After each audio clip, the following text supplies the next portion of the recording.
I have had these Prismacolor color pencils for years and I rarely ever use them, so I wanted to expand my palette today and work with some colors. Of course, the muses that I used for these portraits came from Pinterest, and I did a quick pencil sketch using a mechanical pencil before layering on the colors. Before I started, I did watch some videos on how to build and color with colored pencils, and I will say, when they say layer after layer, they were not kidding. I started off like, okay, this should be quick and easy, and I got frustrated immediately after like the 15th layer because I'm like, it's not looking how I want it. But when they say trust the process because colored pencils are a different lane. Now, of course, with this being my first time really dabbling with just colored pencils, outside of like grade school Crayola ones, I don't have much to say or compare it with any other art color pencils, but I really like how the finished piece came out. The only con, of course, which I've already heard, is that they break easily, and I just have to figure out and do more research on how to prevent that. Maybe it's the way I'm sharpening them. Towards the end, you will see that I did add a bit of ink on top because I wanted the details to pop more. Because I couldn't sharpen them to a crisp because they would break easily, and my portrait sketches were so small, I felt like I couldn't be as precise, so that's why I added the ink on top. But I really like how it came out.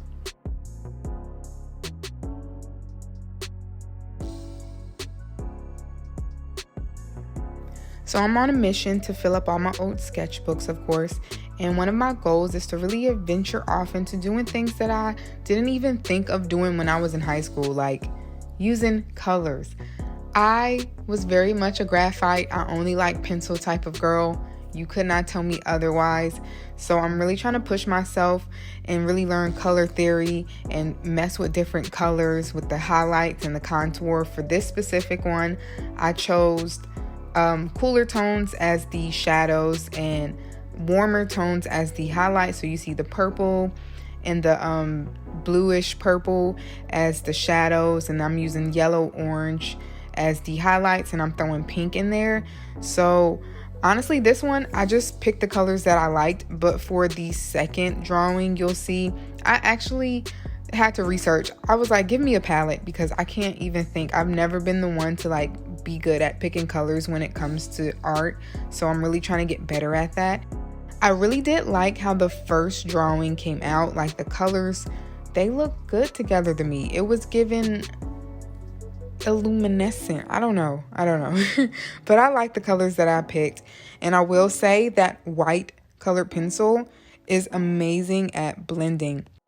I've never really used colored pencils heavily like this in art, so I did research, of course, and watched videos, and I saw what the white colored pencil can do. So I was like, let me try that out. And I really loved how smooth it made it look, and it also helps you build on top of that. So when you see that your color pencil is looking grainy and you want it to be more smooth, adding that white layer and then adding the color back on top of it really makes it pop. And as you can see also with the white color pencil, you can see I have this dark purple and then I have this light blue that pops on top, and it basically allows you to add lighter colors on top of darker colors with that white, which I really liked as well. And I did go in with a black color pencil to just like hit the darkest spots because it just wasn't dark enough for me.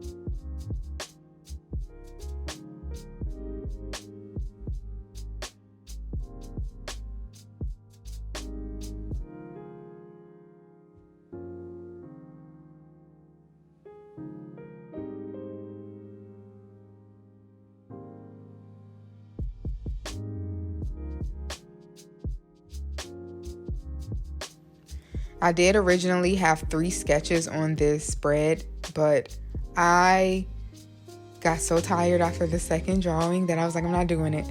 We're just gonna show the 2 girls. I had a guy underneath. I'll probably do that as like a shorts post and post it on shorts or Instagram reels to see how that does, because I just didn't have it in me to, when you just open up your sketchbook and you think it's gonna be a nice little sketch session, and then you start to get like, okay, like when is it gonna end?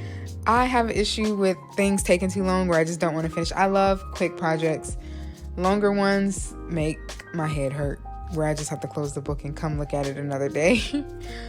And I also just added the pop-up background. I felt like it made her highlights pop more.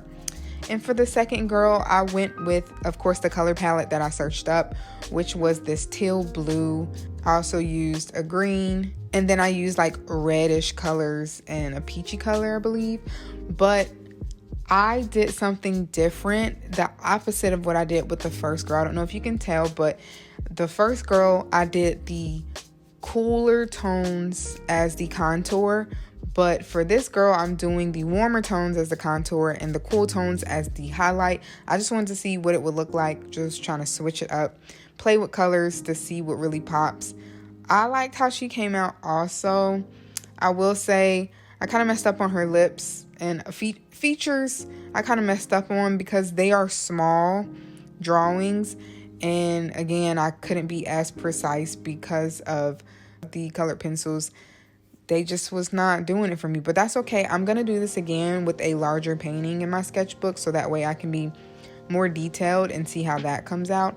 But as far as laying the colors, I think I understand how the colored pencils work now, so I'm gonna be a lot more freeing with my next drawing,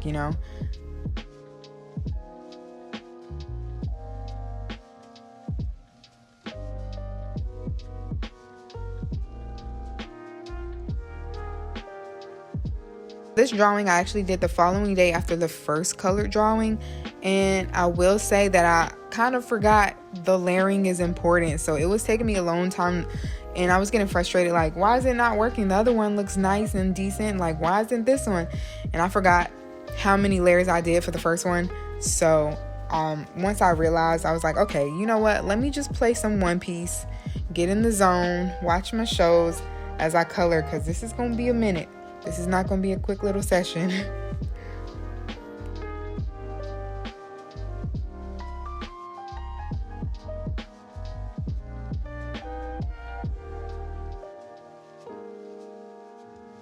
If you are enjoying this process and you like this speed painting type of style, definitely hit that subscribe button for more. I'm still trying to work out the nicks and crannies of what my audience likes the most. Do you like speed drawings? Do you like real-time drawings? Do you like talk through drawing videos, or do you like more of a just relaxing music style? I would love to know down in the comments. And if you like this video, go ahead and give it a thumbs up. But on to other things about art. I did want to talk about my art channel here on YouTube.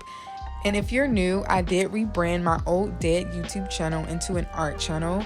And I started this at the end of August, but we'll just say September. So October marks the second month since my rebrand. And I'm really excited to see where this new journey will take me. That being said, I wanted to go over my goals that I had set for the month of October and share with you guys my results. I like to do this because it motivates me, because I go back and watch my old YouTube videos to learn and get better at content creation, and also just look, it's nostalgia, And as someone who stays on YouTube all the time watching videos, I love watching artists and YouTubers talk about their goals and their growth, because it feels like I'm riding along with them. So hopefully this will help inspire other artists out there who want to start or have started their channel. So my goals for the month of October were to beat my 2.3% click-through rate. I wanted to hit at least 10.5k views, have at least 110 watch time hours, and post at least 10 shorts and 9 long-form videos. And honestly, the results surprised me halfway through October. But we're going to talk about all of October. My click-through rate for the month of October was 2.8%, which I was very shocked about because honestly, I would have been happy with a 2.4%. Like, just let me do better than my last, you know? For views, I had 16,744, which is amazing compared to the month of September. I like tripled in views, which as someone who rebranded and is in a niche that's totally different from my lash niche, I have a high amount of subscribers and extremely low views, and it can be discouraging, but to still see like I'm still attracting my new target audience and people are still coming to view lets me know I made the right decision with rebranding instead of starting a whole new channel. And for watch time hours, I received 143.5. And this wasn't really a goal, but for the month of September, I gained 16 subscribers. But for the month of October, I gained 59 subscribers. And I did still lose subscribers, but with changing and rebranding, that's expected. But it was a lot less than my September loss. I lost 110 in October and 130 in September.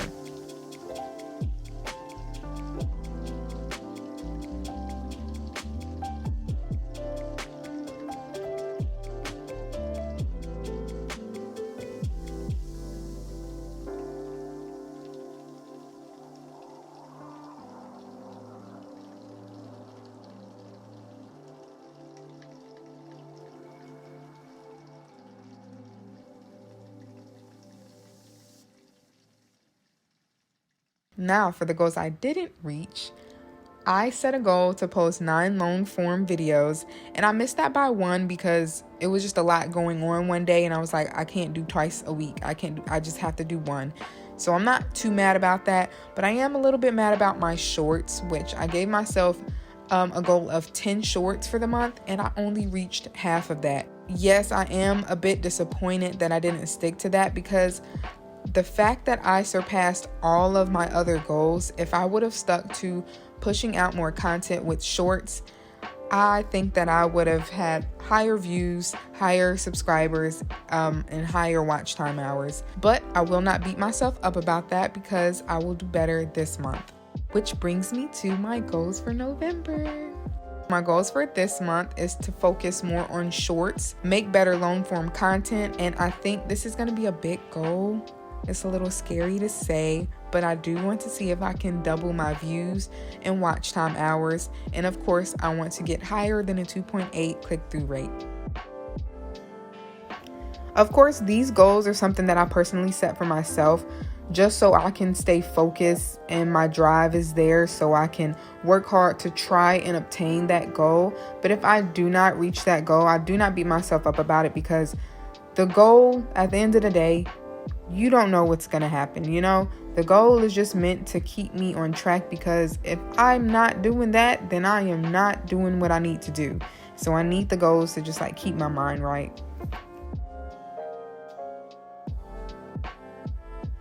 If you want to see my analytics for September or watch another Draw With Me video, I made these videos just for you.